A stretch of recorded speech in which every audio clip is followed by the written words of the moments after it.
Hi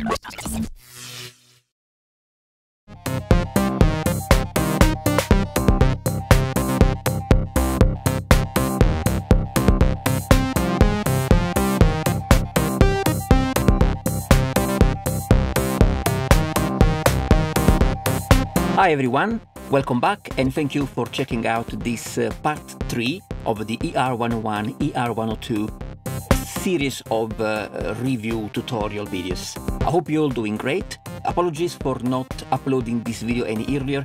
Something held me back. I couldn't complete this video any earlier, so sorry for that. But yeah, well, let's get down to it. In the last video, we looked at what parts bring to the table from the ER-102. So we saw how you can get a lot of variations out of tracks when creating parts, where in each part, each track has a different start, reset, 2-point, individual loops per tracks, etc., etc. We're not going to repeat again what we already covered in part 2. Now we look at the group section from the ER-102. You can see you have 16 groups. So what is a group? A group is your custom selection of steps. So you choose which steps are members of group 1, which steps are members of group 5, etc. Once steps are part of a group, you can then have a unique set of transforms you can apply to a group, and you have a modulation matrix that connects any group with these 3 modulation buses, and this is what you use for modifying live while the tracks are playing. You can modify the duration of steps, the duration of a gate, for more staccato, legato, you can change pitch, etc., etc. We're going to have a look at what you can do, or some of the things you can do. On top of that, per each of these 3 buses, X, Y, Z, each bus has a gate and CV input, you can have a set of transforms if the gate is high, and a set of transforms if the gate is low. Okay, this is already a lot of words, and probably if you're not familiar with these units, you didn't learn anything new yet, just by listening to what I said so far. And that is because the easiest way to explain what groups can do is to actually show them in action. We're going to create groups, we're going to create modifying transform sets, high, low, we're going to use them so you can see exactly how they work. But before we get our hands dirty with the modulation buses and groups in general, there are 3 things I want to mention, 3 things you do need to know. 1. All the transforms you apply using modulation buses are non-destructive. So you can change the pitch, the speed of steps playing one after the other, the length of a step in terms of being more legato, more staccato, all temporarily, for as long as you apply these modifications. But you are not actually changing the original values of your sequence that you created initially. So when you stop applying modulation modifications, you revert back to the original steps, and that's great. Remember, the transforms you apply using the math screen, those are destructive, so you're actually editing permanently the values per each step. 2. With the ER-102 in the group section, you gain this invert button. Now, never mind the modifier buses for now. What you can do with this invert button, you can quickly invert the parameters you set for your math transforms. Let's show it, because it's easier to show than to talk about it. So let's say we have this sequence. Let's just play this sequence. And the synth sounds is track 2. Now let's go into the... I'm not going to explain how math transforms work, because we already looked at that in video 1. I'm just going to use it now.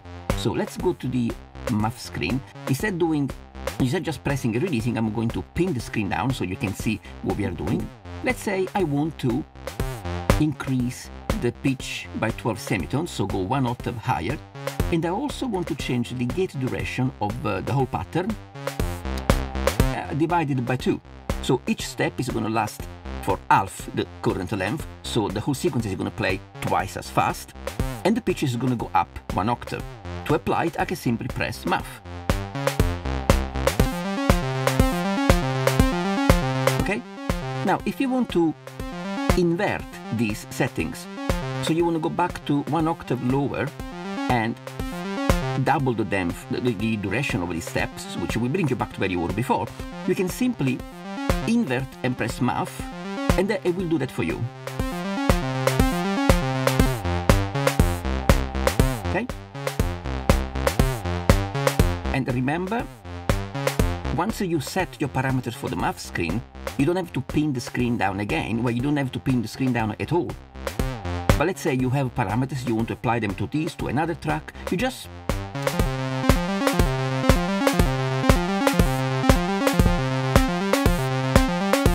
and if you want to invert it, again, you don't need to go into the math screen.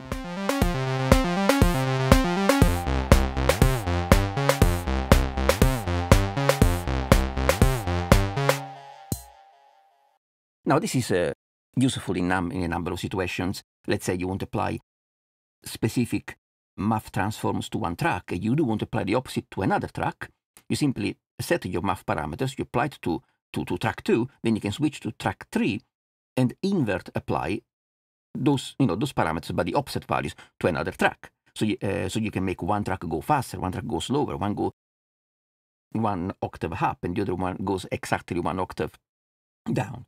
Or if you're playing live and you don't want to mess around with modifiers yet, you can play your track live, then change something, and then when you're ready to revert back, just invert math, and you apply the inversion. So it's pretty useful for a quick inversion of whatever is currently present on your math screen settings. Now, remember this, though, that the math screen still has those plus 12 and divided by 2 in this case.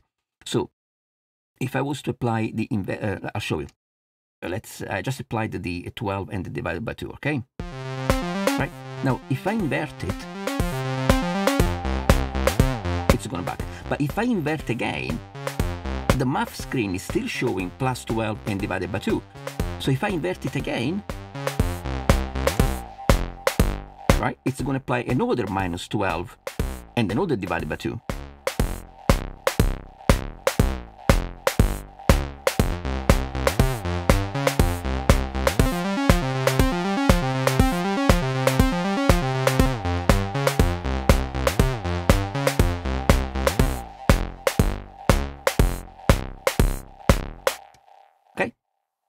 And I have already mentioned that you can put a bunch of steps into any of these 16 groups and then apply live modifications with these 3 modulation buses to the content of a group. But you don't have to use groups exclusively with the modulation buses. So let's forget about the mod buses for a moment, because you can actually use group selection together with invert selection and rotate selection of the content within a group to aid your actual editing of your permanent edits, your destructive transforms when you create a track. For example, we have the same sequence as before, and I am on group 1. Well, I'm going to add some step to group 1. So I'm going to add, let's say, step 1. That's how you add it. You deselect or select the step. I'm going to add step number 3. I'm going to add step number 5 and number 7. Now, pay attention to this. When I scroll through the steps, any step that is a member of this group will cause this LED to light up. So 1 is in there, 2 is not, 3 is in there, 4 is not, and so on. Not only that, when you select groups, if a group has a dot next to the number, means the group contains steps. Any group that does not have a dot means it's an empty group. If a group contains steps, the voltage value tells you how many steps this group contains. And we know that it has 4 steps because we just added step 1, 3, 1, 3, 5, and 7. Now, why it's good to use group selection with maths? Well, let's say, because you can quickly invert a selection, for example, right? So let's say we have this group selected. Now I can apply math transforms just to the content of the group, not to the rest, not to the whole track or the whole pattern or any individual step. So let's do it. Let's go into the math. I don't need to pin it down, and I'm going to change the gate length, not the duration, just the gate length of those 4 steps. We're going to divide it by 2.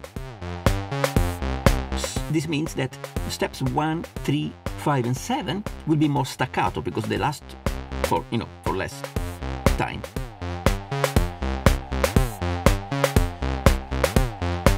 we already changed the feel of the track anyway, just by doing this. Of course, remember, you can always invert the math transforms as we did before, so I could easily go back to where I was before. Now, let's reapply. So we did that. Now, let's say you want to do something different to step 2, 4, 6, and 8.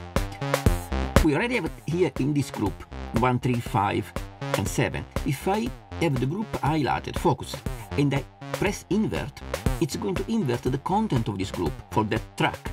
So from 1, 3, 5, and 7, it's going to select for me 2, 4, 6, and 8, and we can show that. 1 was part of the group, now it's not. Now we have 2, 4, 6, and 8. So you can quickly invert. If it was a track with 64 steps, and you only add step 1 and 2 in this group, if you invert selection, it will deselect 1 and 2 and select the other 97 steps for you. Okay, that's cool. And let's apply something different to this 2, 4, 6, 8 that we have now. Let's go into the group, focus group, and I don't know, let's change the, let's delete the transform so it's back to default. It's not going to modify anything, and we're going to change the pitch by 1 octave higher.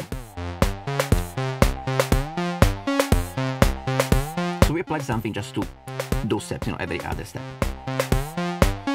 If we want to go back to where we were before, you can always invert. And you can also delete the content of a group. With the group focused, you just press delete. And now the group is empty. You see, there's no dot, there is no steps content, the group is empty. There is something else you can do, and use the rotate button to shift the selection right or left. Let's do an example. Let's add to the group step 3,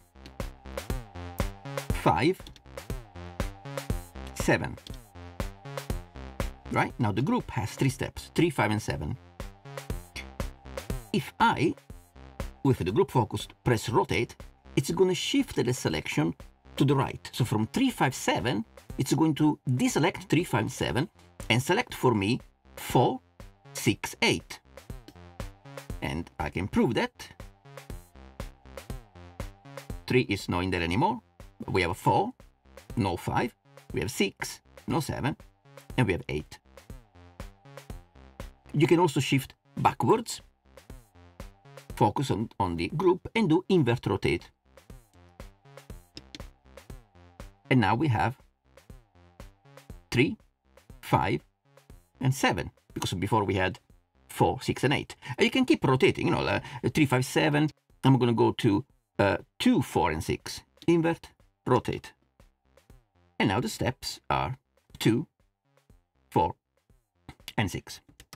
So using groups this way, it's a really efficient way to quickly apply edits to your track when you actually created the sequence, to go from steps in a track to all the other steps in the track, to select a bunch of steps, change the duration, the length, or whatever, then select the next steps, you know, 1 step up or go steps down. You can also use it, of course, live if you want. You can select a group of steps, as we did, change, for example, the gate length so it's all more staccato, then select the opposite step and change something else, and then you can use the invert to, you know, to revert back to where you were before. So you could use for some quick modification live as well, if that's what you want to do. And that is without even touching the mod buses. So we haven't talked about these ones yet. So yes, that's pretty cool.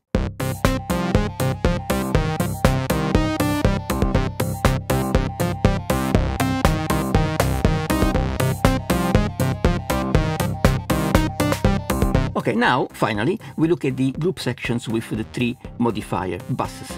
And to keep things simple so we can clearly identify and hear what kind of modulation variations we are introducing by using these modulation buses, I'm going to keep the sequence simple.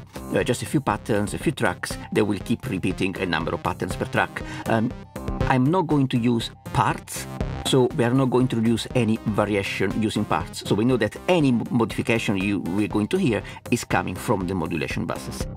A quick rundown of the patch. I'm using track 1, gate and the 2 CVs to simply control the kick, snare, hats and a couple of additional percussive sounds from the picks. I'm using mutable instrument branches to generate additional triggers out of these 3. Track 2, it's the synth lead sound, let's call it.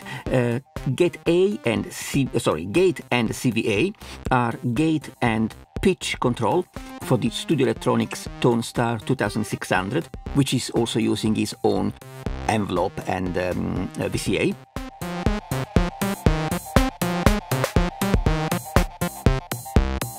CVB from track 2 is actually the pitch control, 1 volt per octave control for the Pico, Erica Synth Pico VCO.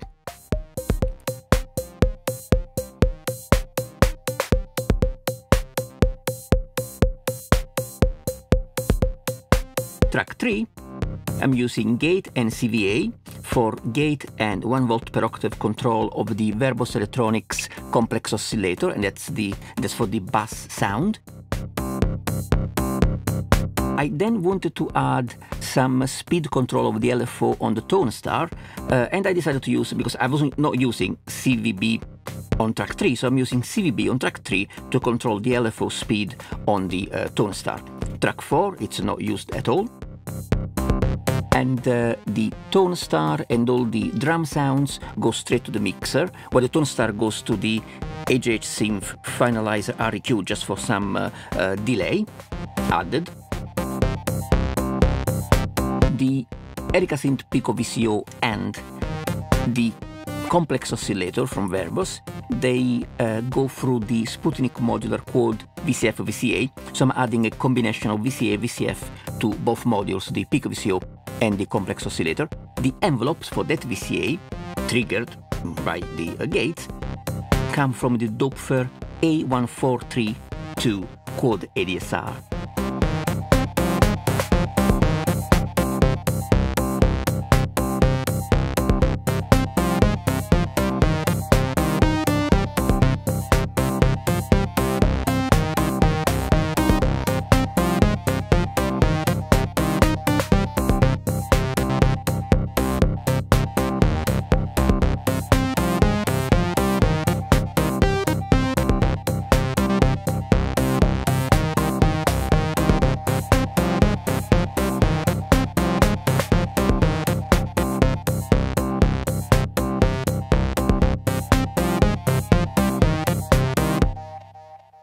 Okay, the best way to talk about what these group modifiers can do with these 3 modulation buses or modifier buses is to actually do something with it instead of just talking about it.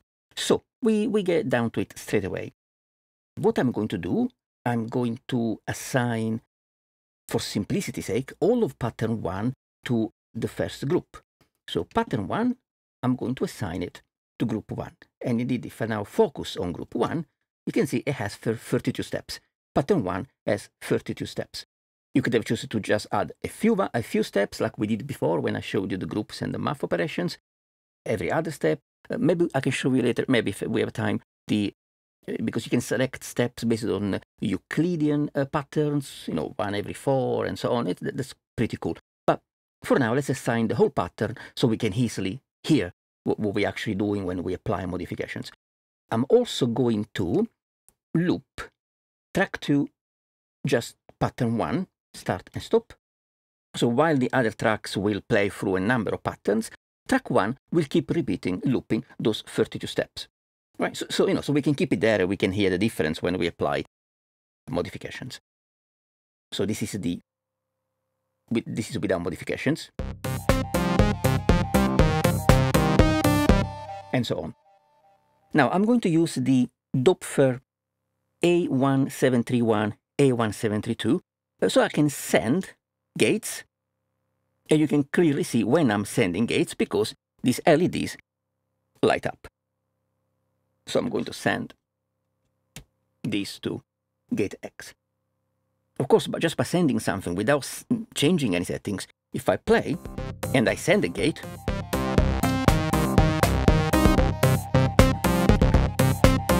nothing's happening because I didn't set anything to happen for when the gate is high. So how do we do that? Okay, we assigned something to group 1. We did that. Now, to change what happens when a gate is high, you select which bus you want to edit. And in this case, we want to edit bus X. See, X, Y, Z. I choose bus X. And I want to change something to happen when I send a high gate. High gate, low gate. Okay? And where do I edit? What happens when I send a high gate? Here, in the group modifier. So I choose high gate for the X bus. And these are all the math operations I can temporarily apply in a non-destructive way when the gate is high. And now they are a default state. That's why nothing changes. Let's do a very explicit quick example. I want to have it so that when I send a high gate, this synth line goes 1 octave higher. And that's all I need to do. I set the steps into the group, and I say high gate for the X bus,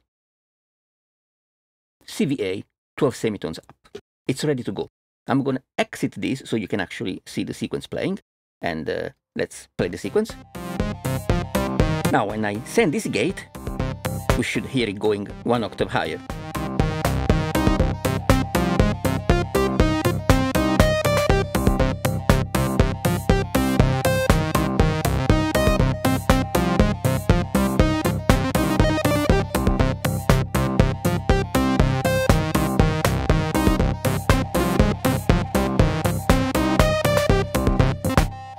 As you noticed, every time I let go of this gate, the sequence goes back to the default values. Because, as I said many times now, these are temporary modifications. These are like live performance modifications you can apply. But it doesn't just have to be the CVA. We can, at the same time, even if you just, what I mean is that you can have modifications on any of these parameters, not just CVA. If a CVB was modulating the LFO of that voice, you can change that. You can change the duration of the steps, so the sequence can play faster or slower, or change the gate length, so you go from legato to staccato, and totally mute steps. This is an excellent way to temporarily mute steps in a track. Let's do some of it. But again, to keep things simple, instead of changing a lot of parameters on one section, I'm going to change something for the second gate, okay? So I'm going to use this one for the Y gate. So now I want to edit the Y gate. See, this was X with the 12 semitones up, and now, oops, and now we are on the Y gate. Okay, what I'm going to do here, let's say I want to do two things. Let's do two things at the same time on this one. We're going to go again 12 semitones high on the pitch, but I'm also going to divide the gate length, length by 2. So all the steps will be more staccato, shorter steps. Let's see, and that's it. It's already ready. Once you do it, it's ready for you to use. Let's see what this sounds like.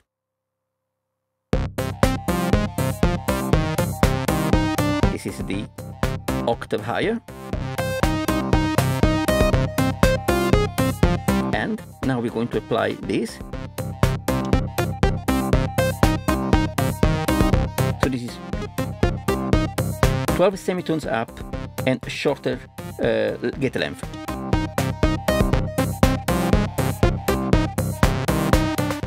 And you can combine them.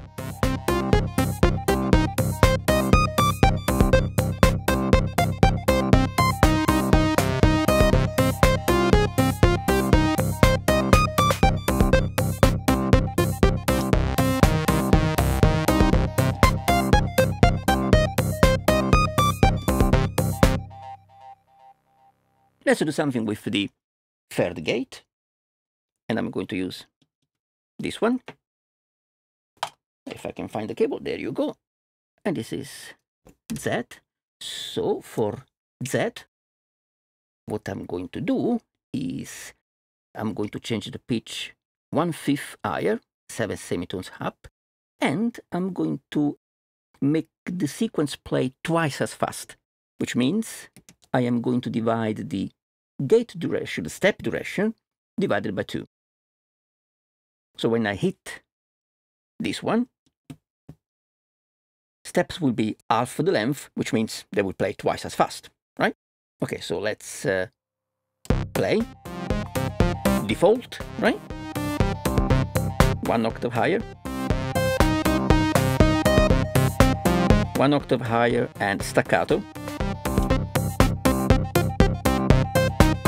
And now this should play 5th higher and twice as fast when I push it.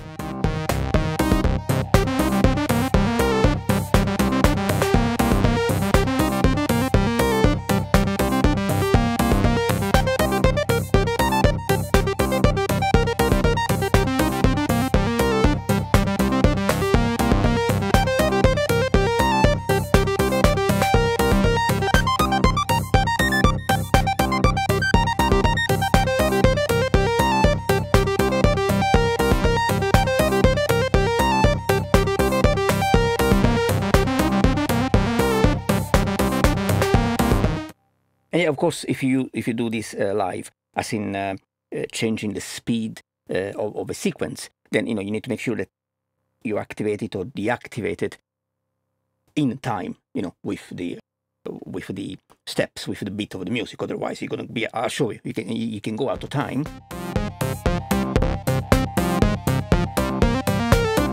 Let's say I'm not keeping the beat, and all of a sudden I take it off. You see, it's not in sync now with the rest of the tracks. This will be in sync.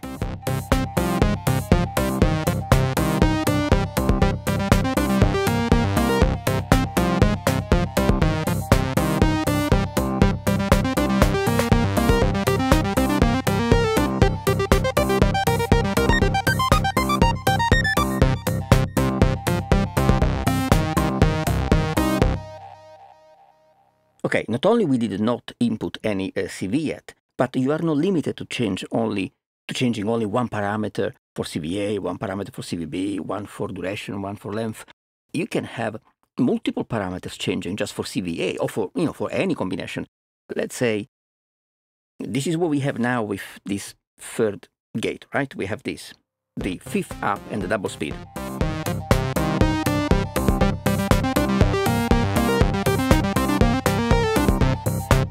Okay, but I want to do something different. I want to go 1 octave lower, and for the same CVA, which controls the pitch of the synth, I want to go randomly, span over 3 octaves, and I want to quantize it by octaves.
Also, keep in mind, I am doing examples just changing the pitch of a voice, because it's very explicit, so we can clearly see and hear what's going on. But this is CV voltage. So you could have these CV voltages, where you could probably change the pitch on one CV channel, CVA, and you could use the other one, CV voltage, to change the attack on an envelope that has a CV input for the attack, or any other parameter of the envelope. They could be changing the cutoff frequency in a filter. It could be changing the selection through CV voltage of wavetables or samples in a wavetable module or in a sampler module. it's CV, right? You can do with it whatever you can generally do with CVs within your modular system. Okay, now let's have a look at the voltage inputs. I'm going to take a voltage output from the Mordax data and send it to, well, it doesn't matter which one we use now. Let's put it here on the Z modifier bus. Now for CV inputs, you have a slope parameter you can set per, individual per each bus that you can save for the snapshots and for the groups as well. What does this do? What does this slope value do? It allows you to set a multiplier value per each section, CVA, CVB, duration, length, which sets how your device reads and uses this voltage. Let's say now it's set to 0. So if I increase the voltage, right, there is no voltage happening here because it's multiplying your CV input times 0, which gives you 0, right? So we were, for example, to set these to 1.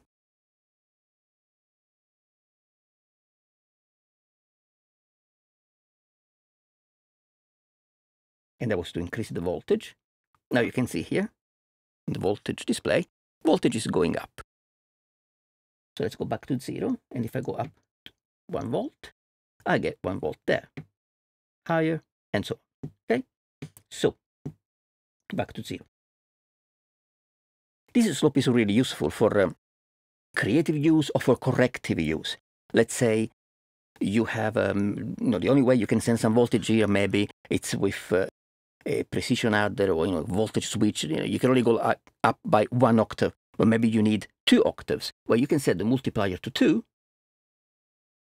and then when I send 1 octave, I get 2 here. Or you have up to 5 volts you can send, but you need around 10. You multiply by 2, and you get 10 volts out of 5 that you can send in. So you can send it this way to achieve whatever kind of value you need. But also, let's say your voltage source, when you send the voltage in, is a little bit too coarse, and you need a more fine resolution. You could, I don't know, set this to 0.2. So whatever CV signal you send here is multiplied by 0.2. So as you scroll through the voltage, you have a more fine resolution, which may allow you for a smoother modulation being sent out to a filter cutoff or to the selection of a sample or whatever. So let's go to 0. Okay, and then I'm sending 1 volt, 2 volt, you see?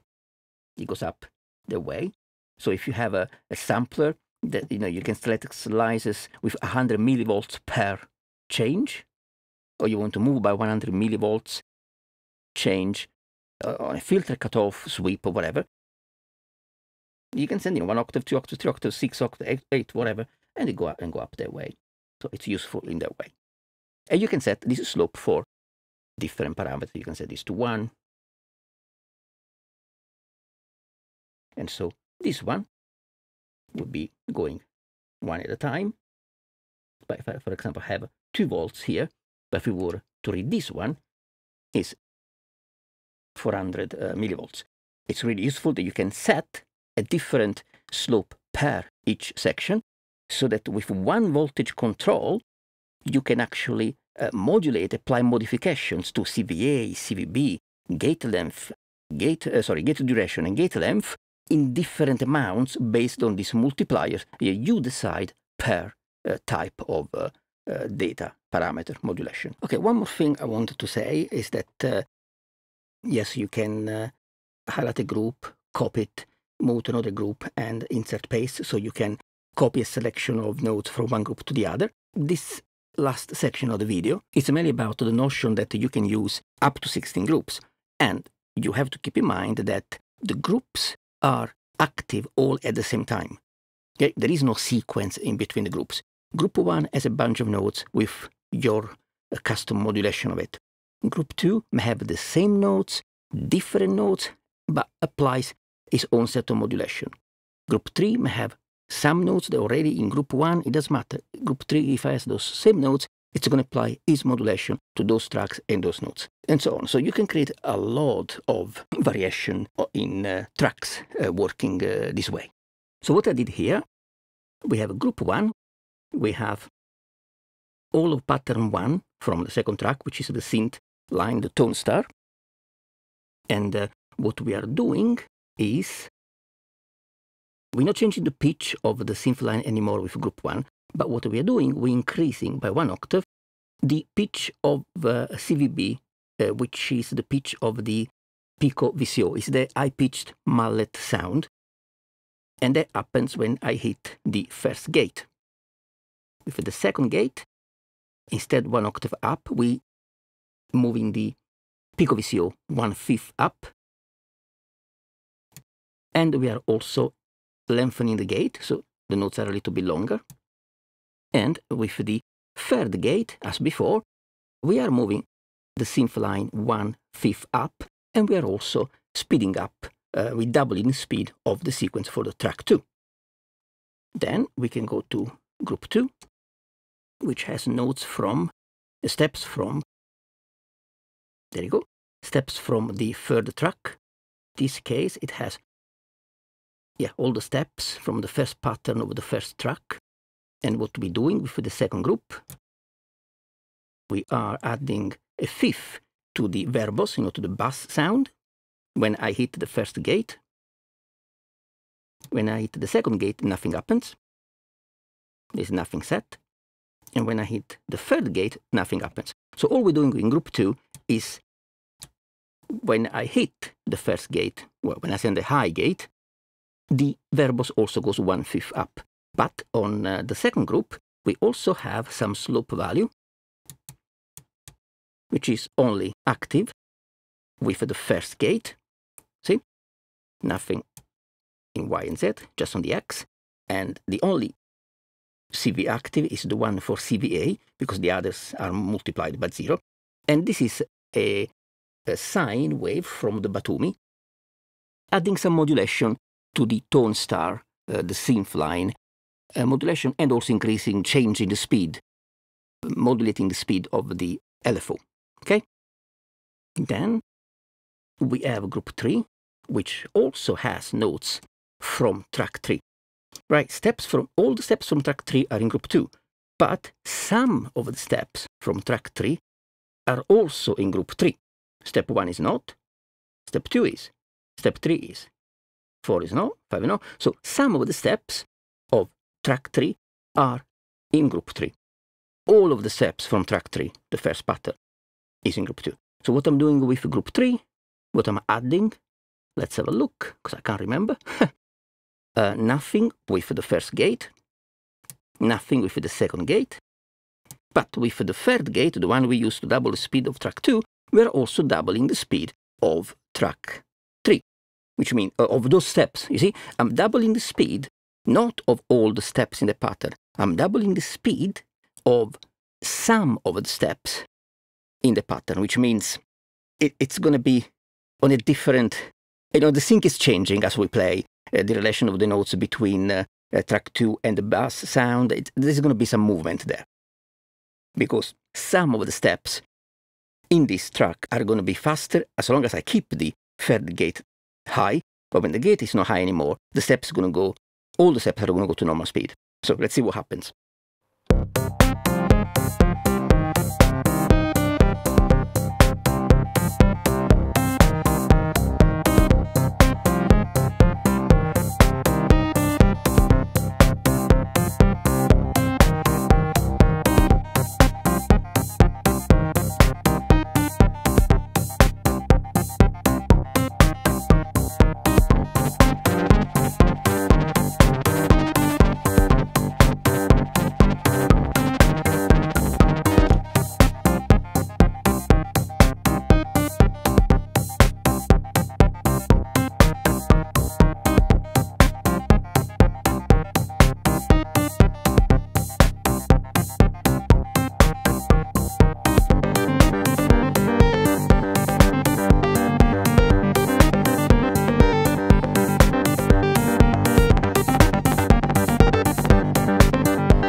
Okay, people, I think we have seen enough for this section on the ER-101, ER-102. We looked at how you can use the invert button from the 102 to invert selections when you're actually creating tracks and applying permanent destructive transforms with the math transforms. We've seen how you can use groups, invert, and rotate selection to aid, to enhance the way you edit your tracks, apply modifications, permanent modifications, and we looked at how the groups work with the modifiers. Remember, you can have a bunch of values, modifications you can apply to your original sequence when the gate is high, and a bunch of those modifications, different ones, for when the gate is low on an individual bus. Right, so you have two sets of modifications for each bus. That's 6. I only showed the high because, you know, it's a simple example. If you apply tons and tons and tons of modification on a simple track, I mean, it's going to be mainly a chaos anyway. We looked at the slopes. You can have a different slope value, the CV voltage multiplier value for different, for different types of values, CV, gates, and so on. And you can have a slope different slope setting per each bus, per each group. We have looked at how the groups, you have 16 groups, but they all happen at the same time. You know, the 16 groups, they're not sequential. You don't choose, now I play this group, now I play this other one. All the groups are there, active at the same time. So if you have steps that are members of different groups within the same pattern, and you apply modifications, those steps are going to receive modifications from all those groups. Now, the manual does give some sort of formula and information about how steps are applied. You could even edit the configuration file. I think the latest firmware may allow you to change a little bit how this application of modification happens across different buses and things. Or the maker of this module sometimes is willing to do maybe a slightly variation on the firmware to allow for options. But you know, that's going really into advanced things. I personally didn't even edit the configuration file myself. I didn't need to. There is enough variations you can get. I mean, just think about it. All the things we have talked about today in this video, they are just for the groups modifiers. If you remember from the previous video, there is already a lot of variations, track sections, remixing, combinations you can do using the parts on their own. Now imagine using parts and group modifier. I mean, it's not about having enough variety to have this as the main or only sequencer for one night of performance. I mean, you probably go a week or more of performance you can get out of a few tracks by applying a lot of changes and modifications with parts together with group modifiers and so on. But anyway, that's enough talking. I think I'm the only one that likes the sound of my voice. So, but anyway, that's enough talking. I was hoping to cover the recording section in this video, real-time recording, step recording, and alternative recording. But it looks like I didn't have enough time to do that. So there will be a final part for this mini-series dedicated to the ER-101 and the ER-102, where we're going to look at how the recording punch-in remote control section here works. And there will be, in that part, a final, a conclusive series of thoughts about what's good about it, possibly what may not be that good about it, who this sequencer is for, maybe what kind of user may not necessarily enjoy this to the maximum. So I will present some opinion, I think, but that will be at the end. You know, I first wanted to show most, if not everything, but most of the things it can do, and then some conclusive argument. I recently started using the Doepfer A1731, A1732. If you want to know more about this one, if you don't have it, it's not a complex module, but I can do a few different things. Let me know in the comments. Might squeeze in a quick review of these modules. I'm also trying to finish my review of the finalizer. It's almost there, but I cannot give you a date on when the final part of the ER-101, ER-102 review will be out, simply because I'm still trying to sort out a few other things, similar to those things that stopped me from releasing this video last week. So we will see how it goes. I'll try to do it as quickly as possible, but I can't promise a date at this stage. So thank you for checking this video out again. If you finding this video useful, please click on like, share the video, and remember to subscribe so you're not going to miss my next videos. And if I see the subscriptions going up, that may give me a signal that maybe, I should continue reviewing things, because that may be useful for some. Anyway, so thank you for watching, and until next time, happy Euroracking.